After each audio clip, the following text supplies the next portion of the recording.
Mic की ज़रूरत हमें पड़ी है कि आप मेरे हाथ में पट्टी देख रहे हैं।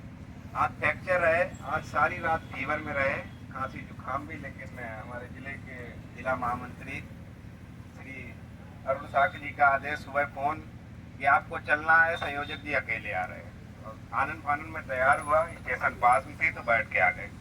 आज के कार्यक्रम मैनपुरी के जिला अध्यक्ष मोहन लाल जी को एवं उनकी टीम को बहुत बहुत बधाई। और इस कार्यक्रम में आए हमारे संगठन के राष्ट्रीय संयोजक एवं एटा जिला अध्यक्ष जी, फर्रुखाबाद के लोग, सभी को वंदन अभिनंदन। आज हम लोग यहाँ एकत्रित हुए हैं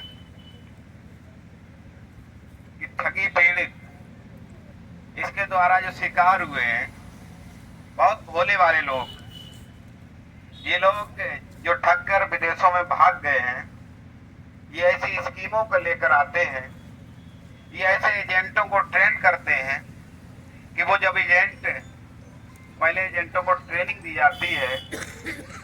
लेकिन और एक विचित्र बात है कि कई कंपनियों के यहाँ लोग उपस्थित हैं। एक कंपनी का अगर कोई लीडर आ रहा है, मीटिंग करते हैं, तो शायद है कि जो होटल में हॉल करते हैं उनकी कुर्सियां कम पड़ जाती हैं।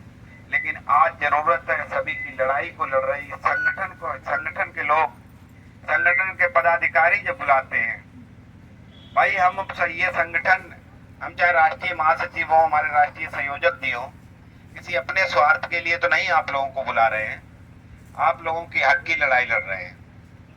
तो ये हमारा संगठन आप सभी के जो देश में 3 लाख कंपनियां हैं, बंद हुई हैं, चाहे वो कोई कंपनी रही हो, सबकी लड़ाई लड़ रहे हैं, किसी एक विशेष की नहीं लड़ रहे हैं। दूसरी बात एक और बताया कि कार्यक्रम, किसी प्रकार का कार्यक्रम हो, वो कार्यक्रम वही सफल माना जाता है जिसमें पुरुष और महिलाएं दोनों होती हैं। तो आज के कार्यक्रम में जो हमारी महिलाएं उपस्थित हैं, इसका मतलब है भीड़ जरूर कम हो, लेकिन हमारा कार्यक्रम सफल है। इनके लिए तालियां होनी चाहिए। दोस्तों, इस लड़ाई को कैसे लड़ा जाए, कैसे जीता जाए, हम लोग सबसे पहले तो बहुत बहुत धन्यवाद और आभार और शुक्रिया कैसे अदा करें राष्ट्रीय संयोजक जी का। अगर इन्होंने ये संगठन का रजिस्ट्रेशन ना कराया होता, बनाया ना होता, तो आज हम अपनी पीड़ा किसके पास लेकर जाते। तो इसलिए इनका भी बहुत बहुत धन्यवाद। आज हमको एक प्लेटफार्म मिला है, हम सबको, तो बखूबी मजबूती से साथ खड़े हो जाएं। और ये पक्का, ये वादा है, ये दावा है। अभी हम लोग मैनपुरी जिलाधिकारी से मिलकर आ रहे हैं, बाहर ज्ञापन दिया गया, तो अंदर से बैठे हुए वो सब देख रहे हैं कि कितनी भीड़ होती है। यही अगर 10 से 5 लोग, 20 लोग हों, तो बाहर गेट पर जो LIO अधिकारी से ही ज्ञापन दिला देते हैं और वापस भिजवा देते हैं। और जब जनमत देखते हैं तो अधिकारी बाहर निकल के भी आता है, अंदर भी बुलाता है। और आपके ADM साहब ने सकारात्मक, DM साहब ने, ADM साहब दोनों लोग साथ में बैठे थे, तो ADM, जिले का जो ADM होते हैं, वही इसमें सक्षम अधिकारी हैं, उनको आदेशित किया। उन्होंने कल का आपको आश्वासन, आपके जो पोर्टल है, जो शिविर है, खुलने का आश्वासन दिया है। तो ये आपकी कहीं न कहीं ताकत है। अगर फार्म जमा हो जाए तो आधी जो एजेंट और संयोजक, जो निवेशक होते हैं, इनके बीच जो गृह युद्ध है, तो वो खत्म हो जाता है काफी हद तक। एक बात और बताएं कि उन लोगों से कहना भी, बताना भी कि जो पुराने 2 से 3 साल पहले जो फार्म जमा करे रखे हैं, वो लोग घरों में बैठे हुए हैं।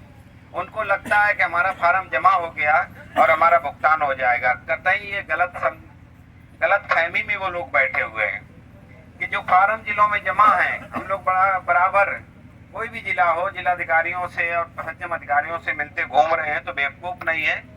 जो पुराने फार्म है वो लोग भी सुन लें कि आपको पुनः लड़ाई लड़नी पड़ेगी। आपके जो फार्म थे वो कूड़े कबाड़ की तरह जमा है, क्योंकि अभी 1 जुलाई 2024 को एक और भारतीय न्याय संहिता, हमारे देश में जो कानून है उनमें अपडेट हुआ। पहले भारतीय दंड संहिता थी, अब भारतीय न्याय संहिता है। उसके अधीन डॉक्यूमेंट भी चेंज हुए हैं, समय भी क्राइटेरिया चेंज हुई है। वर्षेक 2019 का जो कानून है 180 दिन का था, लेकिन भारतीय न्याय संहिता के अधीन 60 दिन में भी आपको भुगतान की गारंटी का प्रावधान है। तो जो नए शिविर लगेंगे उनमें जो पुराने फार्म है, वो लोग भी अपने फार्म को फीड कराएं। जिनके पास रिसीविंग है वो लोग भी घर में ना बैठे जिनके पास रिसीविंग नहीं है, उनको तो साथ में आना ही आना है, उनको साथ में लड़ना ही लड़ना है। जिनकी जितनी आपकी लड़ाई उतनी उनकी है।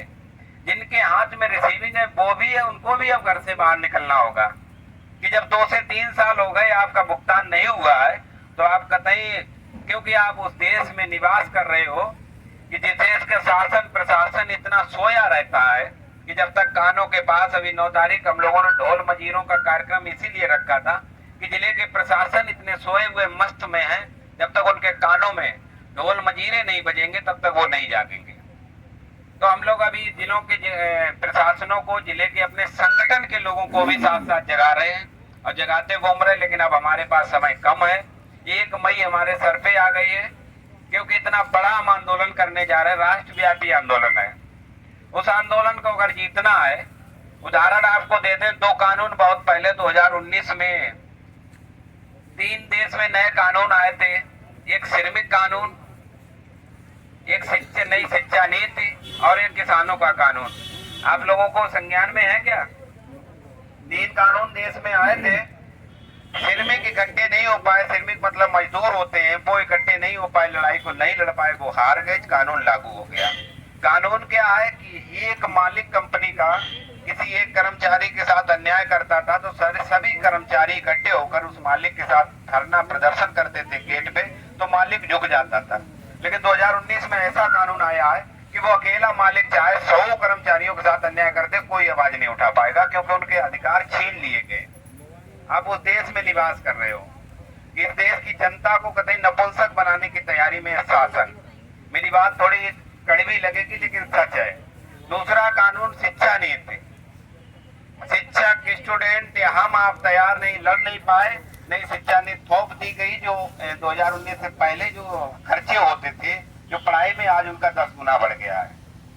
इसके बाद किसानों का धन्यवाद कि किसान लोग एकत्रित हो गए, 13 महीने संघर्ष किए, वो जीत गए। ये 3 उदाहरण आपके सामने पेश हैं। अब आपको डिसाइड करना है कि किसकी तरह आपको लड़ना है। अगर किसानों की तरह लड़ना है तो किसानों की तरह मजबूत होके आना, और अगर मजदूरों और शिक्षा की तरफ लड़ना है तो समझ जाना कि आप फेल होके आओगे। ये आपके ऊपर, आपकी जिम्मेदारी है। हम तो आप सभी से अनुरोध करेंगे, आग्रह करेंगे किसानों की तरह मजबूत होकर आना। बाकी इतना आश्वस्त आपको जरूर करते हैं कि संगठन का जो राष्ट्रीय कोर टीम है, संघर्ष वो करेगी, आगे वो लड़ेगी, आपके ऊपर खरोंच नहीं आने देंगे, आपके ऊपर आपका बाल नहीं कोई छुपाएगा, ये हम लोगों की गारंटी है। लेकिन जनमत देना आपकी जिम्मेदारी है। आप जिलों में देख रहे हो, आप अगर हमारे साथ आ रहे हो, हम लोगों को बुला रहे हो, तो हम लोग प्रशासन से, चाहे प्रशासनिक अधिकारी हो चाहे शासनिक हो, सबसे आगे, चाहे मीडिया हो, सबसे आगे बात रख रहे हैं मजबूती से। तो यही काम वहां भी करेंगे। कोई अगर आपको निष्क्रिय करे, कोई आपको निगेटिव पहुंचाए कि आंदोलन में ये होता वो होता, कुछ नहीं होता। आंदोलन लोग जो आंदोलन जीवी होते हैं, आंदोलनकारी होते हैं, सॉरी, जो आंदोलन करते हैं वो ही देश का भविष्य होते हैं। हम अपना परिचय 2021 से विभिन्न आंदोलनों में रहे, चाहे शिक्षक भर्ती में रहे हो, तमाम संगठनों में काम किया। लखनऊ एको गार्डन में 6-6 महीने लेटे रहे।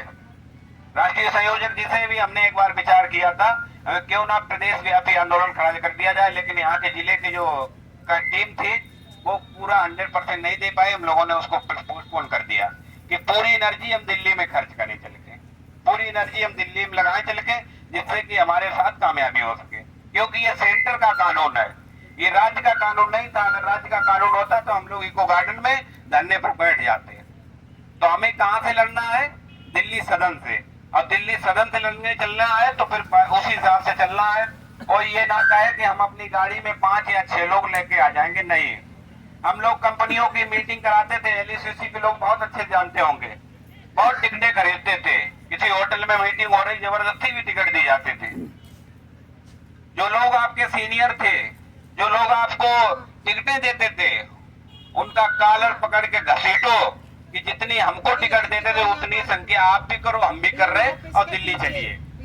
गाड़ी, छोटी गाड़ी के बजाय उन्हीं चंदा को इकट्ठा करके बस करिए, बड़ी गाड़ियां कर लीजिए, जिससे कि सुविधा रहेगी। आने जाने में अपना कोई सामान लाना है वो भी रख लोगे। हम लोगों ने 1 मई से 21 मई का टारगेट है, 21 दिन का। जिसकी जितनी क्षमता होगी उतने दिन वो बैठेगा हमारे साथ, लेकिन हम लोग आपके लिए 21 दिन बैठेंगे। और अगर आपने पहले 21 को ही, 1 तारीख को ही अगर जन्मत दे दिया तो 21 दिन नहीं बैठना पड़ेगा। ये हमारे और आपके सबके ऊपर है। तो इसलिए सभी लोग अपनी अपनी जिम्मेदारी समझे। कोई भी घर में ये भी ना बैठे कि हमारे हिस्से की लड़ाई ये लड़ने जा रहे हैं, ये लड़ने जा रहे हैं, ये जा रहे हैं, या ये पहुंच जाएंगे मेरे हिस्से की लड़ाई लड़ जाएगी। बिल्कुल नहीं लड़ी जाएगी। आज जो लोग नहीं आए वो यही सोच रहे होंगे कि चलो कुछ लोग पहुंच जाएंगे और काम हो जाएगा। तो इसलिए आपको भुगतान चाहिए। दूसरी बात एक और बता दें निवेशकों के लिए कि कोई भी एजेंट को दोषी ना समझे। एजेंट के खिलाफ, एजेंट से लाठी लेकर ना तैयार रहे, क्योंकि हम लोग फिर एजेंट को बचाने के लिए भी तैयार हैं। भाई आज वो एजेंट लड़ रहा है तो उसके साथ आप भी आइए। सरकार की वो स्कीमें थी, सुकन्या आयुष्मान एजुकेशन जैसी स्कीमें थी जिसमें हर व्यक्ति भरोसा कर रहा था।